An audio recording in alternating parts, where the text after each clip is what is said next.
चीन क्रांति समझेंगे। चीन की क्रांति के बारे में जानेंगे इस वीडियो में। चीन की क्रांति कहाँ से स्टार्ट हुआ, शुरू से हम लोग इस वीडियो में कवर करेंगे चीन के क्रांति के बारे में।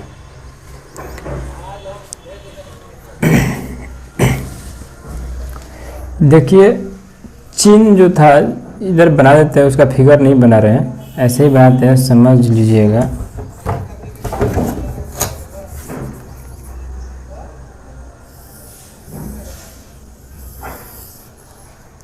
ये पूरा है चीन है, समझ लीजिएगा कि चीन है, बट ऐसा नहीं है, फिगर उसका नहीं हो पाएगा, इसलिए ऐसा बनाए। एक मान लेते हैं चीन है, ये मंचूरियन वंश था, मंचूरियन, यहाँ पर मंचूरियन था, मंचूरियन। जब अपना भारत में ब्रिटिश शासन था तो वो लोग अफीम उगाते थे, अफीम, यहाँ पर भारत में अफीम उगाते थे। उन लोग का एक ही मकसद था कि हर देश से पैसा को लूट कर ले जाना और देश को छोड़ देना। एक ही मकसद था उस सबका, और कुछ मकसद नहीं था। भारत में यहाँ पर अफीम उगाता था वो लोग, अफीम, यहाँ पर अफीम उगाता था। चीन बड़ा था, ये ब्रिटिश सोचा, ब्रिटेन वाला, अंग्रेज वाला, कि हम अफीम को बेचें दूसरा देश में। ये अफीम को बेचना चाहा चाइना में, चीन में, ये अफीम को बेचना चाहा चीन में। तो यहाँ पर जो मंचू वंश का शासन था, मंचू वंश का शासन था यहाँ पर चीन में, मंचू वंश का शासन था। मंचूरियन में, यह मंचूरियन बोलता था, मंचूरियन में मंचू वंश का शासन था। तो ये अफीम बेचना चाहा, ये अफीम पर रोक लगा दिया, अफीम पर रोक लगा दिया ये मंचू वंश, भाई अफीम नहीं बेचने देंगे। ये ब्रिटेन वाला बोला कि हम अफीम बेचेंगे तुम्हारे देश में, ज़बरदस्ती। आप कल्पना कीजिए कि जो टेस्ला है चीन में है, बना रहा था, और बोला कि हम अपना कार को बेचना देंगे इंडिया में। मोदी जी बोले कि आओ ठीक है बेचो, हम तुम पर 100% टैक्स लगा देंगे, डबल हो जाएगा, बिक ही नहीं पाएगा, नहीं बिक पाया। अब वो कहे कि नहीं बेचने दीजिएगा तो हम युद्ध करेंगे आपसे। समझे क्या होगा? तो वही अंग्रेज वाला किया कि भाई तुम अफीम नहीं बेचने देगा तो हम तुमसे युद्ध करेंगे, युद्ध कर दिया। तो पहला युद्ध है मंचू वंश के साथ,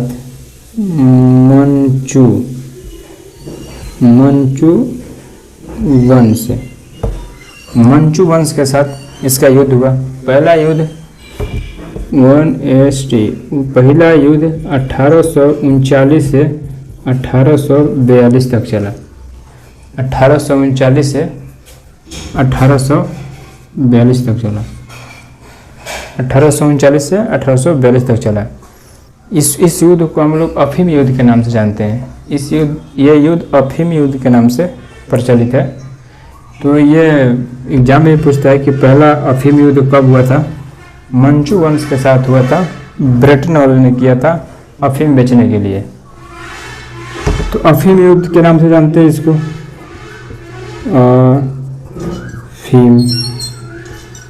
अफीम युद्ध के नाम से इसको जानते हैं। तो 1839 से 1842 तक ये युद्ध चला।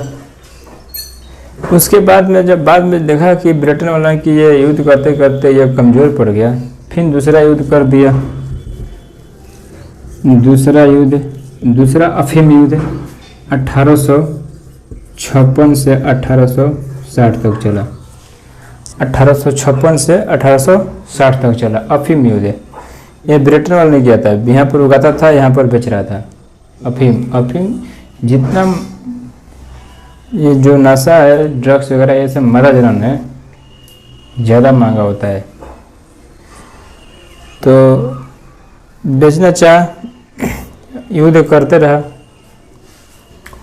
दूसरा युद्ध भी किया 1856 से 1860 के बाद, जब कमज़ोर पड़ गया मंचू वंश, तो अफीम बेच रहा था।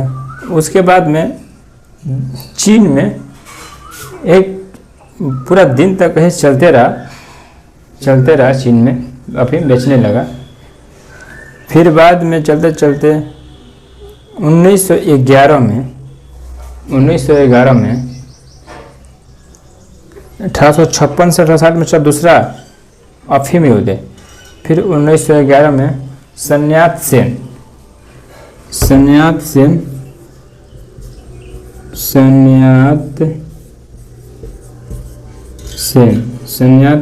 1911 में क्रांति लाए। 1911 में सन्यात सिंह क्रांति लाए। और 1912 में ये एक पार्टी बनाई, कोमिंटंग पार्टी। 1912 में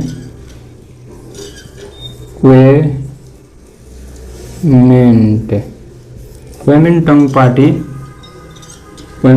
पार्टी अपना बनाया सन्यात से। 1911 में क्रांति लाए और 1912 में अपना एक पार्टी बनाया। ये चीन क्रांति के बारे में पढ़ रहा हूँ। चीन में क्वेमिंटंग पार्टी, सन्यात सिंह अपना क्रांति लाए 1911 में, 1912 में एक पार्टी बनाया। अंग्रेज आए तो इतना किया, छोड़िए उसको, पढ़ेंगे इंडिया के बारे में दूसरा होगा। तो पहले भी चीन के बारे में पढ़ रहे हैं, घबरा जाएगा। तो ये सन्यात सेन अपना क्रांति लाए और अपना पार्टी बनाए। उस पार्टी का नाम था क्वेमिंटंग पार्टी। क्या था? क्वेमिंटंग पार्टी। 1912 में लाए। फिर 1912 के बाद इनका 1927 में निधन हो गया। तो 1912 में क्वेमिंटंग पार्टी, सन्यात सिंह 1911 में क्रांति किया, 1912 में क्वेमिंटंग पार्टी का स्थापना किए। कौन? तो सन्यात सिंह। उसके बारे में 1927 में इनका निधन हुआ। सन्यात सिंह के 1927 में निधन हो गया। जैसे इनका निधन हुआ 1927 में, ये पार्टी दो भाग में विभाजित हो गया। 1927 में ही जैसे इनका मृत्यु हुआ, उसके बाद में ये दो दल में टूट गया। समझिए, टूट गया या गठन हो गया, दो भाग हो गया, दो अलग अलग भाग हो गया। जैसे भारत में एक बार नरम दल गरम दल हुआ था, तो एक सहमति से हुआ था, जैसे कि हम देश के विरोधी नहीं था, कोई भी देश के विरोधी नहीं था, एक तरह से अपना विचार के विरोधी था। ये तुम्हारा विचार गलत है, हमारा विचार सही है, ऐसा करके कुछ था। तो ये इनका अलग हुआ नाम। तो एक ये क्वेमिंटंग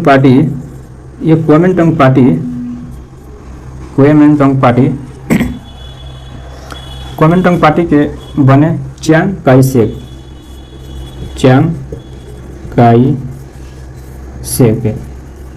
नमो तो ऐसा ससुरा है ना। चियांग काई शेक के क्वेमिंटंग पार्टी बने, चियांग काई शेक के क्वेमिंटंग पार्टी हुआ। और एक कम्युनिस्ट पार्टी, साम्यवाद उसको कहते हैं कम्युनिस्ट पार्टी। इसका माओ था, माओ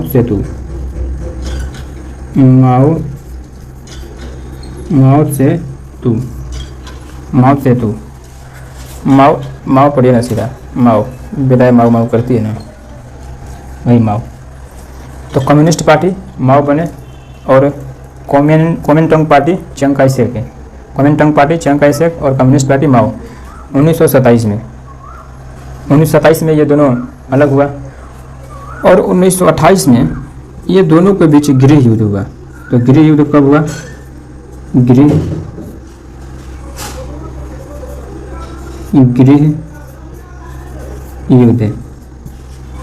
युद्ध 1928 में हुआ। जब गृह युद्ध होता है तो आपस में ही, एक देश में ही आपस में दो नेताओं के बीच लड़ाई होता है, उसको गृह युद्ध बोलते हैं। तो आपस में इसका लड़ाई हुआ। अपना देश में भी गृह युद्ध होता है, बट टीप होता है, देश का न्याय बैठी रहती है। जब ज़्यादा हल्ला होने लगता है, जब एडवांस में बोलना स्टार्ट करता है तो बोलता है कि थोड़ी ब्रेक के बाद आते हैं। फिर उस ब्रेक में दिखाता है कि कैसे चमगादड़ से परी बनते हैं। तो ये 1928 में गृह युद्ध हुआ। फिर बाद में सबको समझाता है कि ऐसा मत बोलिए, पूरा देश देख रहा है, तो फिर कंट्रोल में होता है। वो लोग नहीं देखते हैं मीडिया को एक दूसरे से कैसे बहस करता है, इसलिए लगता है कि वो कट्टर दुश्मन है। दुश्मन नहीं है, उस सबका एक कोर्स है, सबका वो कोई दुश्मन नहीं है। तो 1928 में गृह युद्ध हुआ। जब 1928 में गृह युद्ध हुआ ना, तो इसका फ़ायदा उठाया जापान। जब भी आपस में जब लड़ाई होता है ना, राष्ट्रीय आपदा आता है तो कोई दूसरा फ़ायदा उठाता है। तो राष्ट्रीय आपदा या दूसरा फ़ायदा उठाया जापान।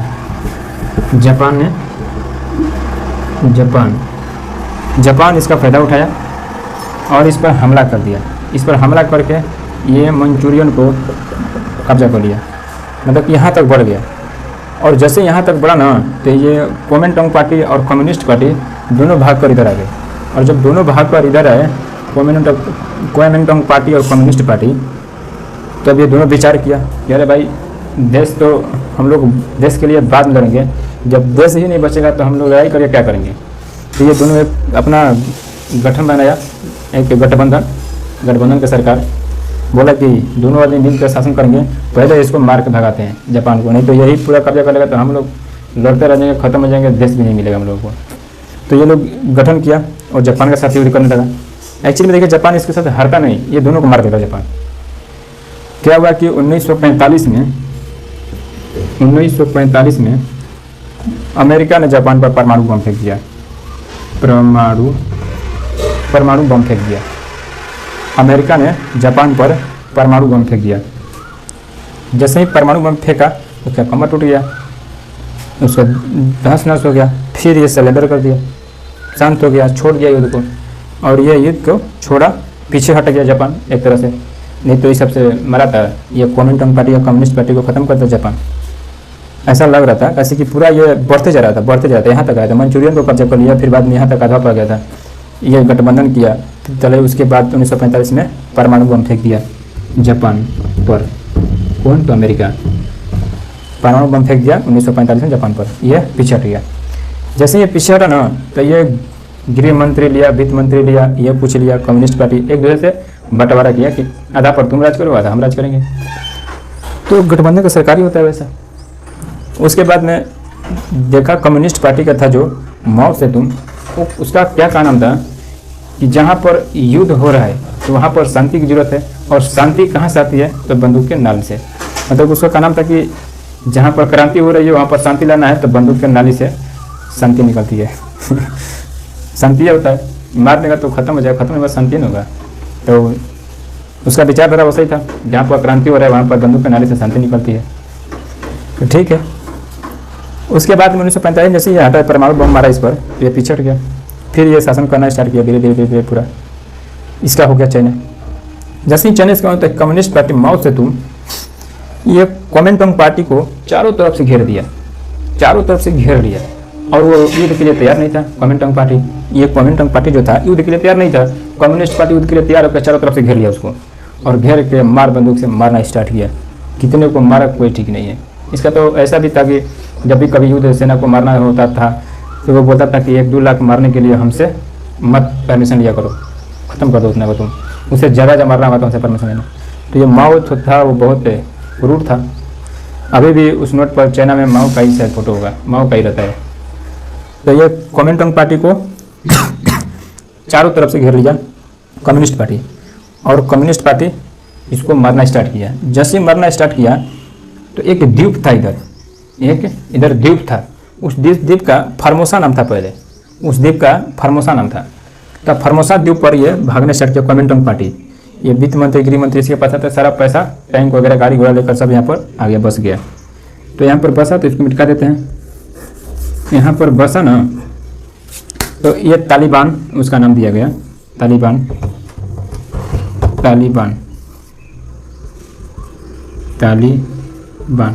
इसी का नाम तालिबान दिया गया। फॉर्मोसा, पहले फॉर्मोसा द्वीप था ये, उस समय फॉर्मोसा था, उसके बाद में तालिबान इसका नाम दिया गया। ये कम्युनिस्ट पार्टी माओ से तुम इस पर एक हमला किया। हमला कब किया? 1949 में।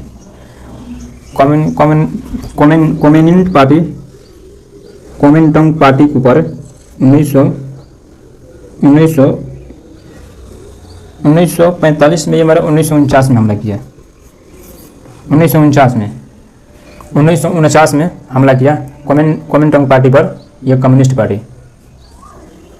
कोमिंटंग पार्टी पर कम्युनिस्ट पार्टी हमला किया और 1949 में, और यह भागना स्टार्ट किया। ये फॉर्मोसा द्वीप पे वो था, इस पर यहाँ पर इसका तालिबान नाम दिया गया। तालिबान नाम दिया गया। उसी समय 1949 में ही यहाँ पर एक था, वो क्या नाम है उसका, तिब्बत पर हमला किया। तिब्बत 1949 में ही कम्युनिस्ट पार्टी माओ से तुम तिब्बत पर हमला किया। 1949 में 1949 में नहीं, 1949 में तो ये मार के भगाया। 49 में तो ये सब तालिबान में आया यहाँ पर। 1949 में इसको मार के भगाया। 1959 में इसको मारा, दिखाई दे रहे हैं ना।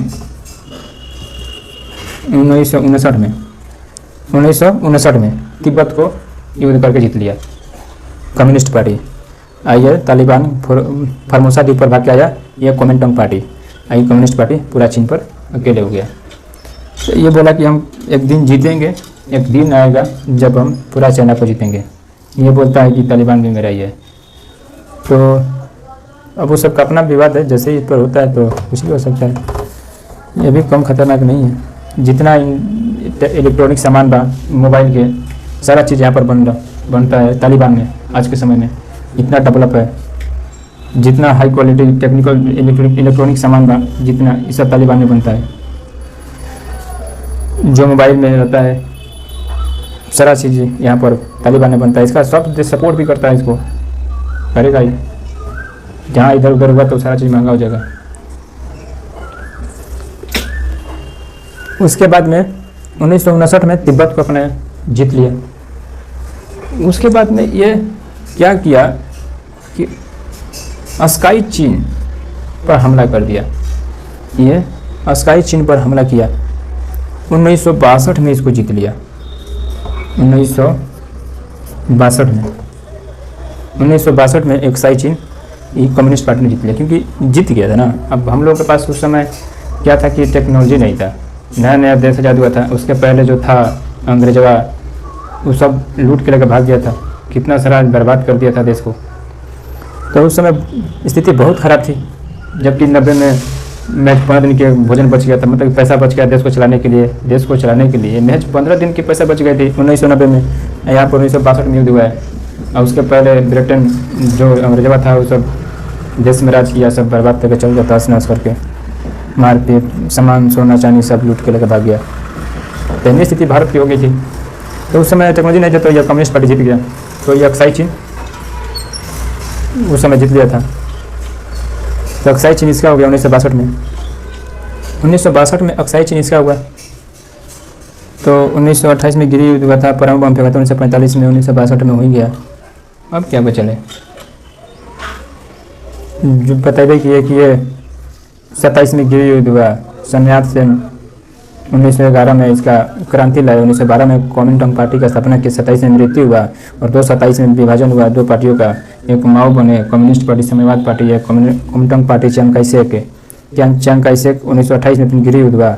उस गिरी युद्ध का फायदा हुआ जापान उठाया। फिर बाद में हमला किया, ये मंचूरियन को कब्जा किया। फिर बाद में इस पर 1945 में परमाणु बम फेंक दिया अमेरिका परमाणु बम फेंका, तो इसका कमर टूटा, तो यह पूरा कमजोर पड़ गया, तो यह पीछे मुड़ गया। ये दोनों गठबंधन किया था गिरी युद्ध के बाद, जब ये जापान हमला किया था। तो फिर बाद में कम्युनिस्ट पार्टी कोमिंटंग पार्टी पर घेर के उसको मारना स्टार्ट कर दिया, तो भागना स्टार्ट कर दिया। तो फॉर्मोसा एक द्वीप था, वहाँ पर तालिबान नाम दिया गया, जो तालिबान के नाम से प्रसिद्ध है। तालिबान में आके बस गया 1959 में। 1959 में तिब्बत पर हमला करके तिब्बत को अपना लिया। 1962 में अक्साई चीन जीत लिया। अब आवे ना भारत के पास, उसको बताएगा बढ़िया से। उस समय के हालात कुछ और था, इस समय के हालात कुछ और है।